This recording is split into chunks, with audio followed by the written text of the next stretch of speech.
আগস্টের আগে ওনার বয়স প্রায় 82-83, 9 আগস্টের আগে ওনার হুকুম কি বাংলাদেশে কেউ মেনেছে? সবাই নাম জানে, মেনেছে?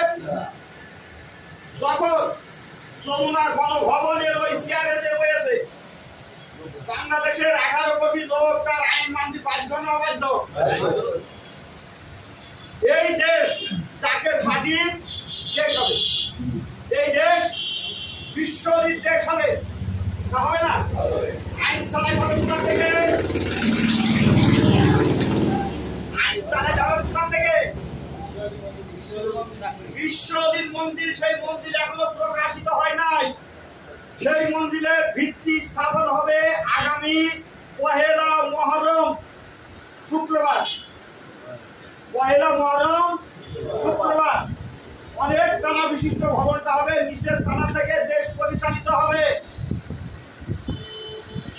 আমরা বিশ্বজিৎ কেন বলি? প্রকাশ হবে কি হবে না? ইমাম মেহেদীর মাধ্যমে তাম বিশ্বে হুসাইনি পতাকা উঠবে, এটা প্রকাশ হবে কি হবে না? ইমাম মেহেদীর বসবার জায়গা এখনো পর্যন্ত তৈরি হয় না, তার ভিত্তিগত স্থাপন হবে কবে? ইমাম মেহেদী প্রকাশটা বলে তাকে তাকে বিদায় হবে না, সেই ঘর কি অবস্থায় করতে হবে? যারা হেজবুল্লাহ ইমামের এই হুকুমকে একটু ডানে বানে করবার চেষ্টা করবেন তারাও জাকের পার্টির সদস্য থাকবেন, তাদের ফলাফল হবে এই বিক্ষোভটা আসছে, মরণাস্ত্রটা আসছে, মানুষ মারা যে বিধ্বংসী কর্মকাণ্ড চলছে, এই মরণে তারা শাহাদাতের পেয়াদা পান করে। এরা বিজয়ের স্বাদ পাবে না, বিজয়ের স্বাদ পাবে না।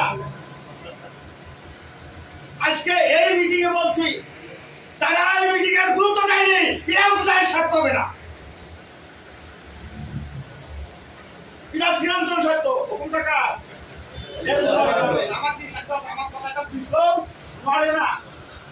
আর হেজবুল্লাহ ইমামের হুকুমে চন্দ্র সূর্য পর্যন্ত তার হুকুম বাস্তবায়ন করার জন্য সদা উদ্গ্রীব থাকে না? যদি তাই না থাকে তাহলে জাকের পার্টির বিজয় কি দিয়ে হবে? তাই আমরা যত দ্রুত সম্ভব আমাদেরকে সরতে হবে, আর নয় বিজয়ের পতাকা তুলতে হবে। আমরা রাজি করি নাই? বিজয়ের পতাকা যদি তুলতে হয় ওই ভবন দ্রুত নির্মাণ করে দিতে হবে। বাঁকুড়ায় ওই ভবন হবে ইমাম মেহেদী আলাইহিস সালামের ভবন। কথা বুঝা আসছে? আর কিছু বলবার? দিনক্ষণ নির্ধারিত, বিজয়ের দিনক্ষণ নির্ধারিত।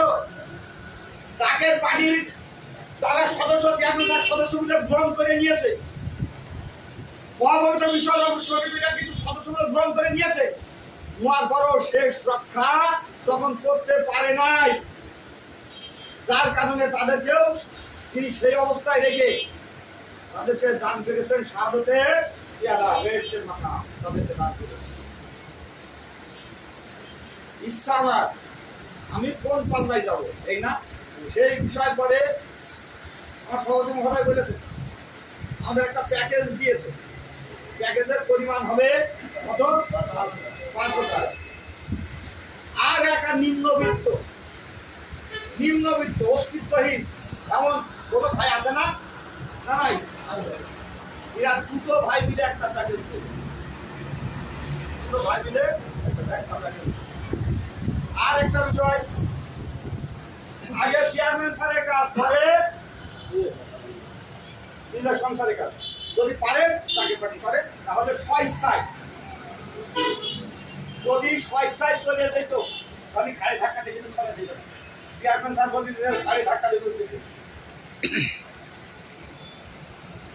মনে মনে স্বাক্ষরিত করুন, এই আপনারা দায় করবেন পরিষ্কার কথা। তবে কালকে আমার ভালো লেগেছে 2 নম্বর সভাপতি মহোদয়ের কথা শুনে, ভাই আমি আপনার মিটিংয়ে যাবার না।